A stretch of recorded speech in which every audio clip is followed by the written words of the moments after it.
किसानों की एक जो दूसरी तात्कालिक बहुत बड़ी समस्या है, जो कि करीब करीब हम लोग चल रहे हैं तो हर व्यक्ति बता रहा है, वो खाद और बीज की अनुपलब्धता और उसकी कालाबाजारी को लेकर है।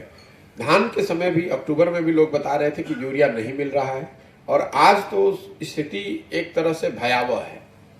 लोगों ने गेहूं की खेती कर दी है, बुआई कर दी है, और एक तरह से पैनिक का सिचुएशन है कि अगर यूरिया नहीं डाले तो उनकी फसल ठीक होगी नहीं। और उस आपाधापी में लोग बता रहे हैं, आप लोगों को जानकारी भी होगा कि 4-4 बजे सुबह से इस कड़ाके की ठंड में लोग 4 बजे 5 बजे से लाइन में लग रहे हैं। और मैं मधुबन में था, वहाँ तो मुझे महिलाएं मिली जो उन्होंने बताया कि हम 4 बजे रात से यहाँ पर आकर बैठे हुए हैं, पुलिस लाठीचार्ज कर रही है और फिर भी यूरिया नहीं मिल रहा है। और 700-800 से कम में यूरिया तो खैर किसी को नहीं मिल रहा है। और नेपाल से जो सीमावर्ती क्षेत्र है, नेपाल से लगते हुए जितना आप नेपाल के करीब हैं, यूरिया की किल्लत और उसकी कालाबाजारी वाला दाम उतना ही ज़्यादा है। वो साफ दिखाता है कि नेपाल में जो यूरिया स्मगल हो रहा है, क्योंकि नेपाल में लोग बता रहे हैं कि यूरिया का रिटेल प्राइस करीब 1400 रुपये है, बिहार और देश में 270-260 के आसपास है। तो यहाँ से यूरिया बड़े पैमाने पर नेपाल शिफ्ट हो रहा है, जिसकी वजह से यहाँ खाद की किल्लत है, और प्लस यहाँ जो भ्रष्टाचार है वो तो है ही। तो पानी की अनुपलब्धता और खाद बीज का न अवेलेबल होना, दुगने तिगने दाम पर मिलना, ये किसानों की बड़ी समस्या है। इसके साथ साथ इससे भी जो दोनों से ज़्यादा बड़ी समस्या है वो है उपज का सही दाम न मिलना।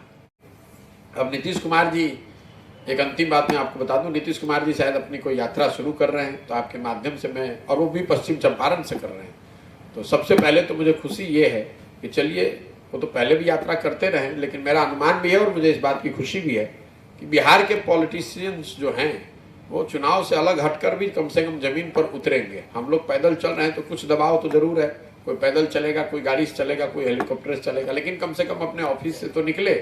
तो ये खुशी की बात है। मैं स्वागत करता हूं कि नीतीश कुमार आ रहे हैं और वो पैदल ये कुछ अपनी यात्रा शुरू कर रहे हैं। पैदल तो नहीं चलेंगे, गाड़ी या हेलीकॉप्टर से चलेंगे।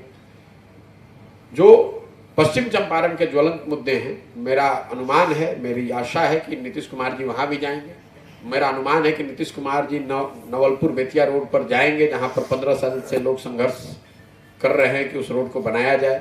मेरा अनुमान है कि नीतीश कुमार जी मशान नदी के कटाव से जो लोग पश्चिम चंपारण में परेशान है उस पर कुछ समीक्षा करेंगे, उस पर कोई निर्णय लेंगे।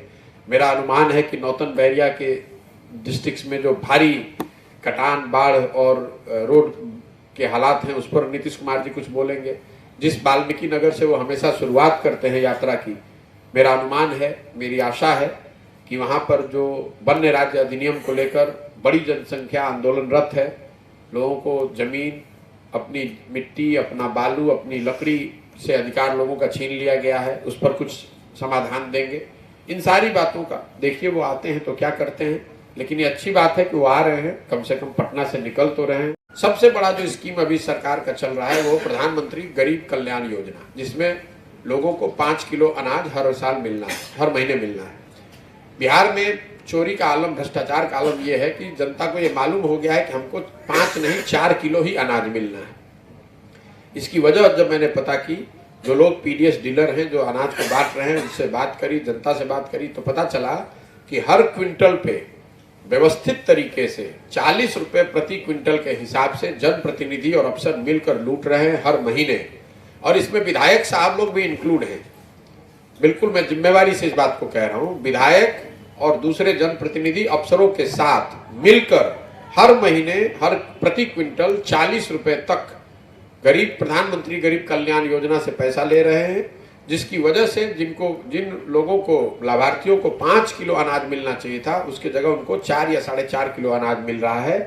ये कितनी बड़ी राशि है, इसका अंदाजा आपको इससे होगा कि प्रखंड के स्तर पर गरीब कल्याण योजना के अंतर्गत प्रखंड के जनसंख्या के आधार पर करीब 15,000 से 25,000 क्विंटल अनाज आ रहा है, और हर क्विंटल पर 40 रुपया काटा जा रहा है। ये सबसे बड़ा करप्शन का अभी है, जिसका कहीं संज्ञान नहीं है, कोई बात नहीं कर रहा है इसकी। थोड़ी बहुत चर्चा होती है कि भाई 5 किलो की जगह 4 किलो मिल रहा है, लेकिन क्यों मिल रहा है और कितनी बड़ी राशि का गबन हो रहा है, ये बात आप लोग को लिखना चाहिए। तो आपने बताया कि आप तेजस्वी यादव के नेतृत्व में लड़ेंगे, तो बहुत अच्छी बात है। लेकिन बेहतर ये होता कि आज भी आरजेडी बड़ी पार्टी है, तो उनको अगर मुख्यमंत्री बना दिया जाता तो जनता के पास ये अवसर होता ये देख पाने का कि 3 वर्ष में उन्होंने कितना अच्छा काम किया, और उनके पास भी ये अवसर होता कि वो बिहार को सुधारने के लिए, बिहार के इन व्यवस्थाओं को बेहतर बनाने के लिए कुछ नया प्रयास कर पाते, और फिर जनता उस आधार पर वोट भी करती। आप 5 वर्ष तक एक तरह से सामने खड़े हैं, प्रोटेक्शन दे रहे हैं, और 25 में पिछले दरवाजे से नए वादे करके फिर घुसिएगा और बेचने का प्रयास कीजिएगा कि ये अब नए नेता हैं जो कि बिहार का सुधार करेंगे, वो शायद बिहार की जनता के साथ छल होगा। जैसे अभी यही तेजस्वी यादव ने 10 लाख युवाओं के नौकरी की बात कही थी, ये कहा था कि भाई पहले कैबिनेट में ही 10 लाख लोगों को नौकरी दे दी जाएगी, उसका आदेश पारित किया जाएगा। उस चीज़ को नीतीश कुमार ने अपने सर पर ले लिया है, और आप देख रहे हैं कि किसी को नौकरी मिल नहीं रही है। जो टीईटी पास करके बैठे हुए लोग हैं, शिक्षा विभाग में 4 लाख से ज़्यादा वैकेंसी है। यहाँ बिहार में शिक्षा व्यवस्था सुधारनी है तो आपको 9-9.5 लाख शिक्षकों की जरूरत है, जो हम लोग का अपना अनुमान है। बिहार में शिक्षक करीब 4 लाख है।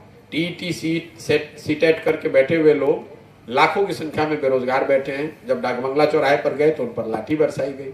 यही हाल सांख्यिकी वाले बच्चों की है, यही हाल ग्राम संविदा पर काम करने वाले लाखों अन्य लोगों की है।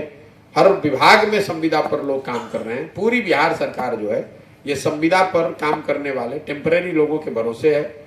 शिक्षा व्यवस्था, स्वास्थ्य व्यवस्था सबको पेपर पर ही चलाया जा रहा है। जितने प्राथमिक विद्यालय था उसको पेपर पर ही उत्क्रमित मध्य विद्यालय बना दिया गया, मध्य विद्यालय को उच्च विद्यालय बना दिया गया। तो पेपर पर हर जगह उच्च विद्यालय, माध्यमिक विद्यालय सब हो गए।